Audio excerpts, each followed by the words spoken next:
की जसं यापूर्वी तुम्ही भरभरून पक्षाला मतदान दिलं, आज राष्ट्रवादी आणि घड्याळ आपलं कोण आहे?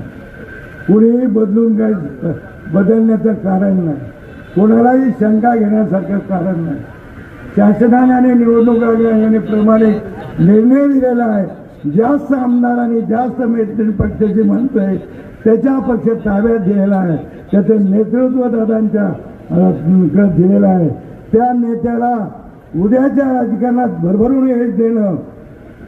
आणि मी आमच्या मल्लिकार्जुनजी प्रार्थना करतो, तुमच्या हजारो जनतेच्या वतीनं उद्याच्या या राज्याचा मुख्यमंत्री कशाही पद्धतीने हो, पण उद्या दादा हो आणि तुमच्या आमच्या भाग्य उदयाला येऊ, एवढीच प्रार्थना तुमच्या वतीने करतो.